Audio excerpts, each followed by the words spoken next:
Today we're talking about how to change practice areas. There's a lot of talk about how transferable actuarial skills can be, but how do you actually do it? In my career and coaching conversations, especially talking to life insurance actuaries who are facing some unique challenges in a consolidating market, actuaries want to know how, or maybe whether it's even possible, to change practice areas. Joining us for this discussion is Barry Leung. Barry's an experienced actuary, a senior leader, board director, an avid volunteer, and a dedicated father, just to name a few. And he's used his curiosity and courage to steer his career across several practice areas, and he's here to share his experience and advice with you. Barry, thanks for joining us. Thank you, Julia. So, Barry, I'm really looking forward to having this conversation because it seems to be such a hot topic at the moment. In so many of my conversations, it's many actuaries are wondering, is it possible to change practice areas and how might they do it? So, looking forward to hearing your stories and advice today. But before we get into that, I want to ask you the question I ask all my guests, and it's this. Barry, how do you use your actuarial superpowers to make a difference in the world? All right, thank you, Julia. Um, I actually don't think I have superpowers as such because it sounds as though only certain people can attain it. Okay. And I don't think superpower is the best description. But I think one thing that actuaries are very good at is adapting to different problems and able to use their superpowers, quotation mark, to resolve them. So I think actuaries in general has a lot of superpowers, use superpowers using the description you have. But I may provide two of them that I think is very relevant to my career. Mm. So first of them is transforming strategy into impact into organizations and the community. So example of that for myself is when I was working at Defence Health, I was the head of strategy and actuarial services. Mm. And we actually set up the first hotline to help our veterans apply for a white card, which is a special veterans healthcare card for them to get services and all of most of our pocket expenses being paid by the Veteran Affairs. Mhm. So I think there's something that we think is important. Veterans are very important in our community. Defense Health, one of its main purposes is protecting people, protect our country. So able to serve a very important segment of our society, able to provide value back to them, given the service they provided to our country, I think is very important. So able to turn that strategy to helping in veterans, finding particular way we can execute that and then execute it. I think that was a very good example. That's a great example. Yeah, And such meaningful impact, such an important yeah, thing to be able to do with your skills. I won't call them yes. superpowers if you don't like that word, but with your skills. Yeah, it's an interesting kind of example of that, I think. Mm. Another one is around having that global perspective and their impact around the world. So again, as you may know, I was one of the International Labour Organization Impact Insurance Fellow. Mm. And I was given the chance to work with the Ghanaian government on the Universal Health Cover Scheme. Yeah. So the fact that I'm able to work with different funding partners and partners around the world, able to be exposed to inclusive insurance, able to be exposed to our development partners, and work with local Ghanaians on their health insurance scheme, universal health cover scheme is very, very, very rewarding. Mm. So again, I'm able to leverage my experience and my skill set, hopefully to generate something better for them. Yeah. That's another great example, Barry. And how wonderful that you've been able to use your actuarial skills to make such a positive impact in such important areas of society as well. Yeah, yeah. And I think it's actually quite interesting because I think sometimes you do need to have the right environment, the right people, and even the right context for you to able to utilize your powers, your superpowers. Mm. And I'm always very grateful for people along my journey who help me and support me along the way. Mm. Because without those people, without them creating the right environment, sometimes it's actually very hard to execute or to harness that superpower. Yeah. I absolutely agree with that. Having great people around you to work with, that can really amplify the impact that you can make. Yeah, If you're working in a great team and you've got great people and you're all working towards the same thing, super powerful. yeah, absolutely. Yeah, yeah. Okay. All right. So, So some great examples about how you use your actuarial superpowers to make a difference in the world. Talk to me a bit about your experience of changing practice areas because both of those examples are very different and not traditional insurance examples that many actuaries are familiar with. So, how have you changed practice areas and navigated those changes throughout your career? Yeah, I've been actually reflecting on that since as part of the preparation for this podcast. Mm, And I mean, I guess like a lot of people with the actuarial background, I started off as an actuarial analyst in a health insurer. mm. So probably not that different from maybe a lot of the listeners to this podcast. But I think what I find quite interesting is what actually happened after when you start your first job. And I mentioned around right people and right context and right environment. Actually, that helps a lot. Mm. So I can give you some examples. So I was working as a assistant actuary at Medibank Private at one stage, and I was working quite closely with the marketing team on segmentation.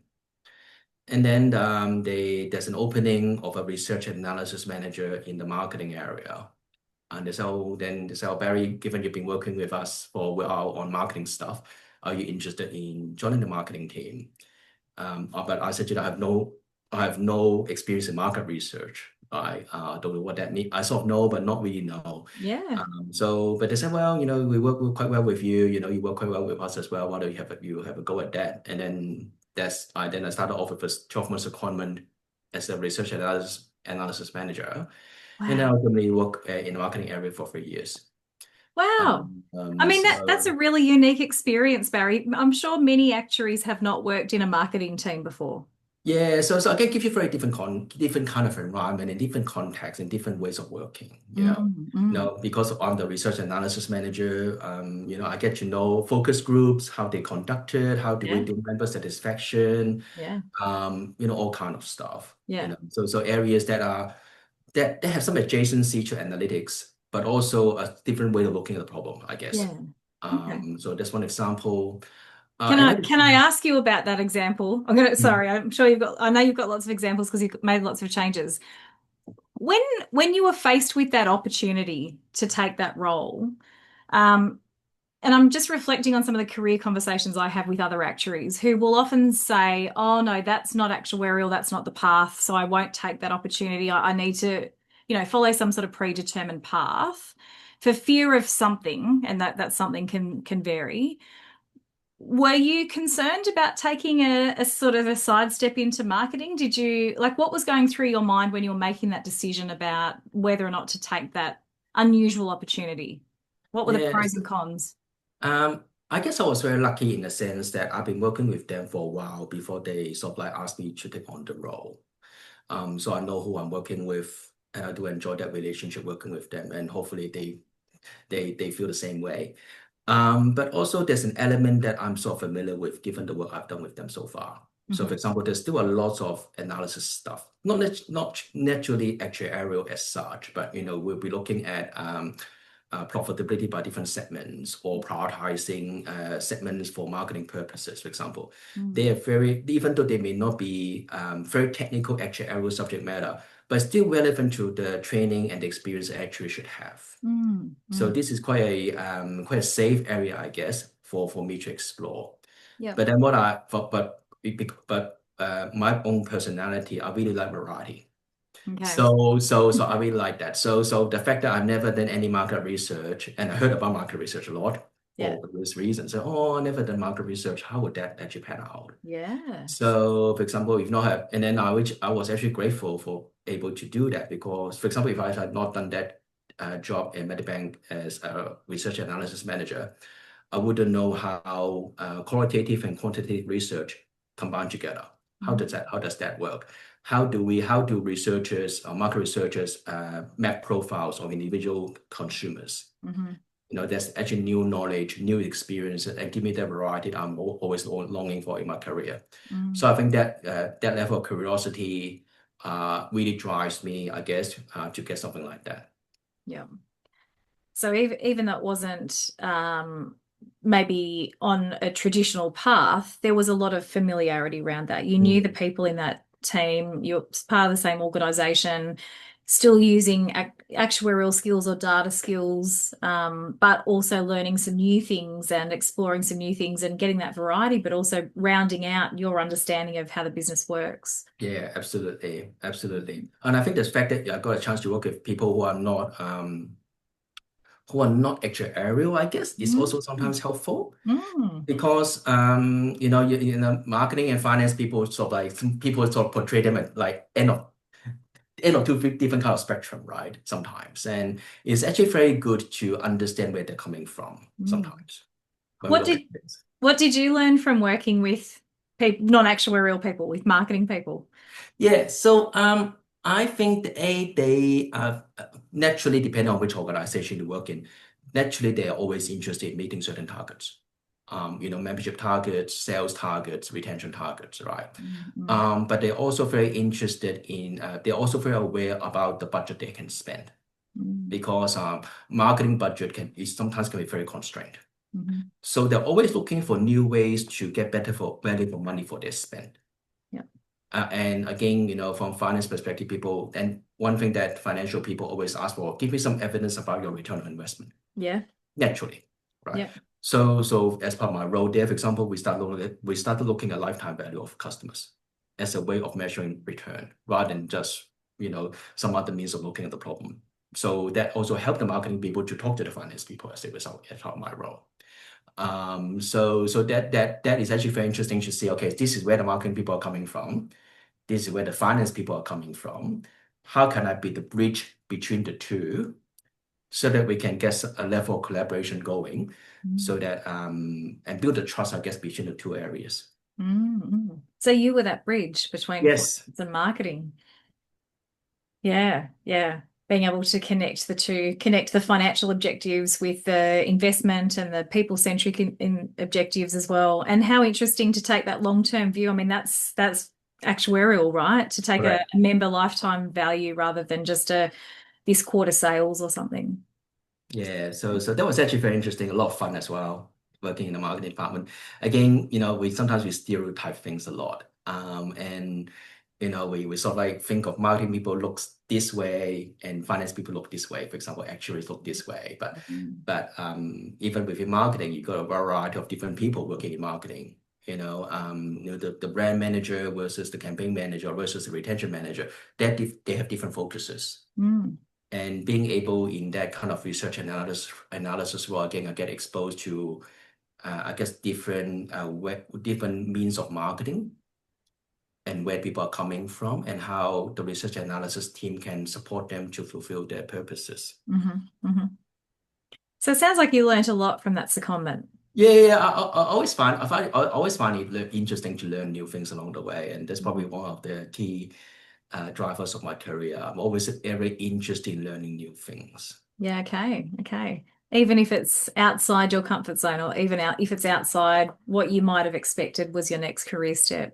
Yeah. So I actually find that we sometimes people find it very difficult to take the plunge, Yes. right? And you sort of like one thing I learned is let's think about you take the plunge. What is the worst case scenario? Hmm. And if you feel like you can actually deal with the worst case scenario, then you may as well take the plunge, especially if something that interests you. When I talk to a lot of people and when people think about and it's a lot of those kind of worst case scenario may be driven by fear. But fear is actually something that in a lot of cases it's actually something that may happen in the future, but not necessarily will happen. Mm. And again, addressing those fears, able to maybe talk to someone about those fears, or even talk to the person who giving you the opportunity about those fears, sometimes can be very helpful because things usually turn out a bit better than you think. Yep. And things have turned out better than you thought with those decisions. Yeah, absolutely. So of course, most people will evaluate an opportunity in front of you. Most Mm. people will. Mm. But I usually think about, what's the worst thing that can happen to me if I take this opportunity? Yep. Um, and if the value of the opportunity far outweighed the risk, I guess, attached to the opportunity, Yep. then just take it. Yeah. Yep. That's such a good question to ask yourself, Barry. And I wonder why we overestimate the risk or overestimate what, the worst that could happen. Because I think just drawing on my own experience and also drawing on my experience coaching actuaries, that resonates when you say that.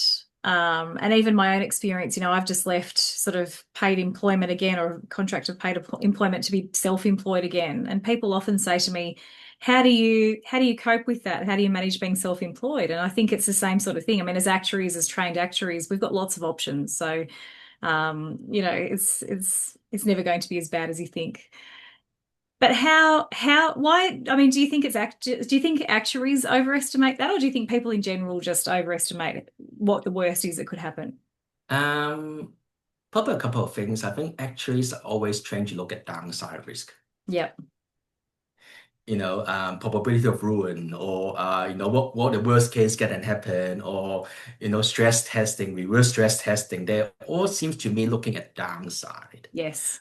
As actuaries, we are not very. I got a feeling that our training may not necessarily prepare us to look at the upside. Mm, mm, Yeah. So what can happen that will be good? Put it that way, mm, right? mm. So if you're focused so much on the downside and don't really look at the upside, then you already have an imbalanced assessment of an opportunity. Yep. So that's one. I think background and your personality will also play a role. Yep. So for example, I'm from Hong Kong originally, and the Asian culture, through parenting and even the culture itself, we tend to sort of look at, oh, this is the worst that can happen. That's what's going to happen to you. Tend to again focus on how to mitigate the risk Hmm. rather than thinking of opportunities. So Mm, again, if you have a particular mindset that, oh, this thing, something bad is going to happen to me, mm. then it's sometimes, especially if that is kind of your upbringing or your belief system, that can sometimes be a bit difficult to shake as well.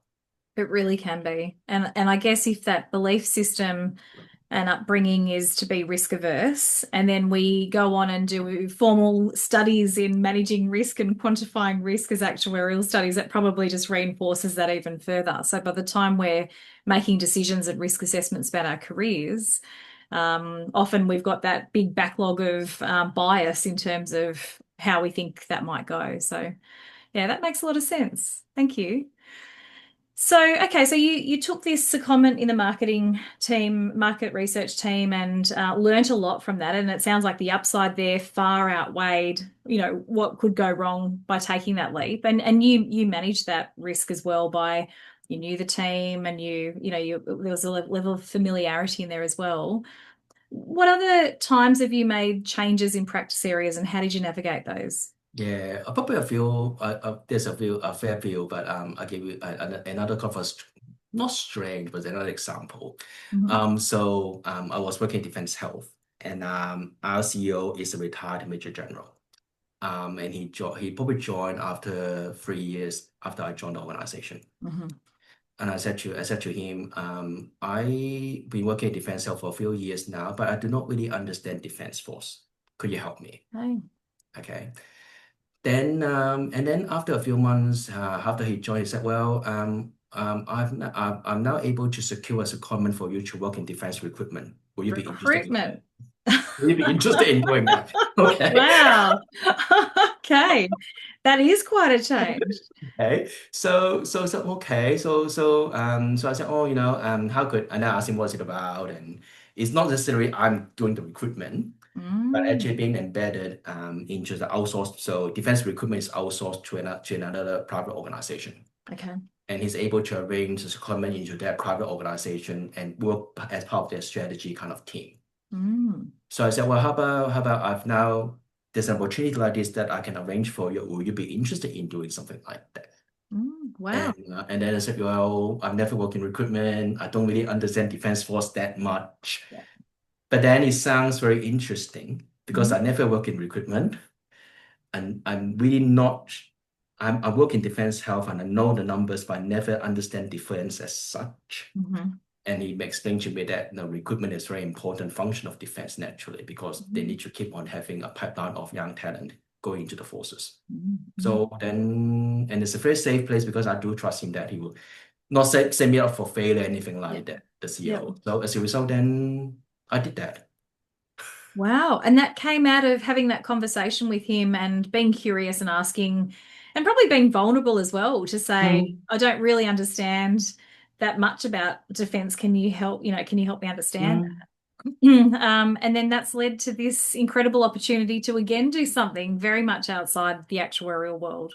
Yeah, yeah. So again, when I was working on the secondment, I work on their pipeline, I work on their budgeting processes, I work on finding pain points in their recruitment processes and things like that. Mm. But again, through the pipeline and understanding all of that, I have the exposure of what happened to people who before they enter the force and Yep. what kind of people they're looking for in the force. Right. What the processes they undertake to get to that point. So Mm. that gave me some really good insights into how the defense force sort of operates, Mm. especially at the start of their funnel. Um, Mm. so I think it's a fascinating, even though it's not a long period of time, but it's a fascinating kind of look into defense through that particular lens. Yeah, I mean it's a different lens that you wouldn't have been able to look through if you had stayed in your actuarial team. No. So what was that like then, having that different perspective and having seen through that different lens after your secondment finished? Yeah, so it gave me a good understanding too. So it gave me a good understanding of how defense work on strategy. Hmm. That really helps because defense is a massive organization, as you may see, and a strategy plays a very important role in defense. Hmm. So understanding how they formulate strategy, how they actually execute the strategy in the recruitment side of things is important. Hmm. Understanding stakeholders within defense is interesting. So as I mentioned earlier, it's a private organization who I guess handle the recruitment on behalf of defense. So Hmm. you got an outsourced organization doing the job, Hmm. but then you also have defense force personnel as part of that triangle because they are the one who actually go ultimately select the talent going into the force. So they're important stakeholders naturally.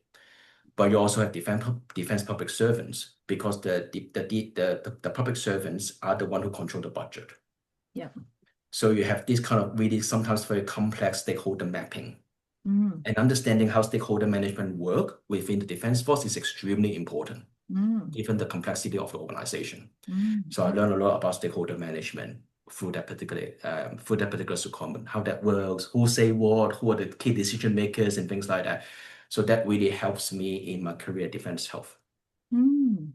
That stakeholder engagement piece is so important. I can imagine it would be super complex in defense, but also complex in many private organizations as well, insurance companies and other places where actuaries typically work.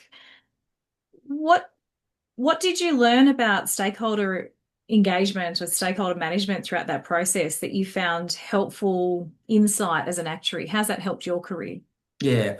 I guess understanding people's perspective and where they're coming from Mm. is extremely important. So, for example, at one stage, I do not really understand how do you get defense public servants in this mix? What do they do in Mm. this thing, right? But especially as an outsourced organization, we need to work with them quite closely because the defense public servants actually is the key stakeholder from a contract and budget management perspective. Mm. So whenever we need to spend money, especially which is not part of the contract or outside of the contract, then having that engagement with the defense public service is extremely important, even though they may not be the ultimate decision maker on recruitment as such. Mm. Mm. So, for example, from defense public service perspective, it's more around how can we make sure that we satisfy all the KPIs in the contract, making sure understand the clauses of the contract, understand the budget being allocated to the contract, able to navigate that relatively complex environment from a contract perspective. Defense personnel is very different. They're focused in getting the best people they can from recruitment. Yeah. That's all they want. Okay. And making sure that they got a certain level of diversity in their talent. For example, female versus male, culturally diverse background, or First Nations background, for example. Mhm. Mhm. So the push is not necessarily about how much money they spend on recruitment. Mm. They're focused in getting the right workforce for them. Right. very different kind of angle looking at the problem.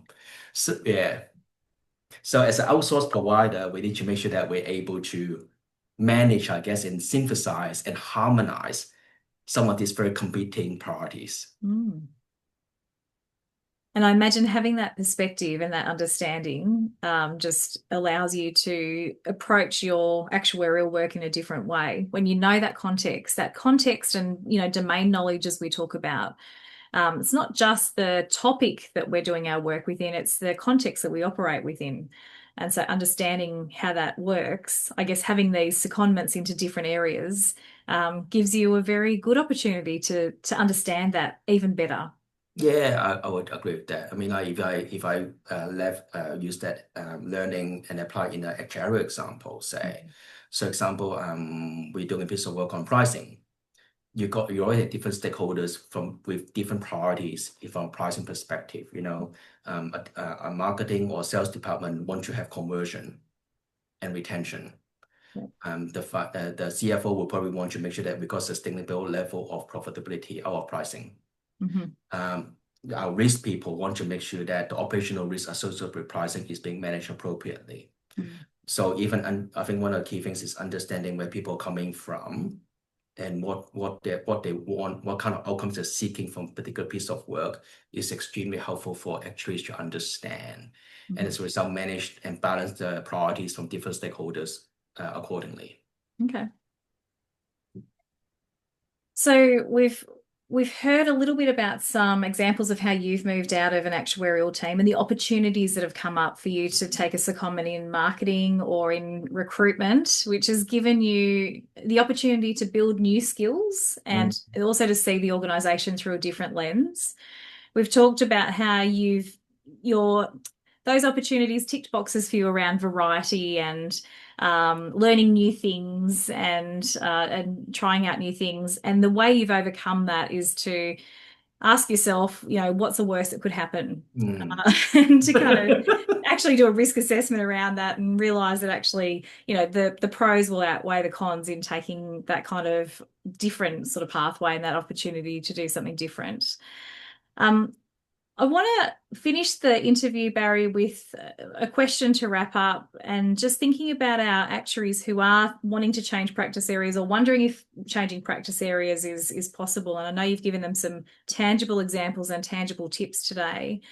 But I just wonder if there was one tip, a top tip that you have for actuaries who are considering taking that leap into a different practice area or a different team, what would you tell them? Um, I would say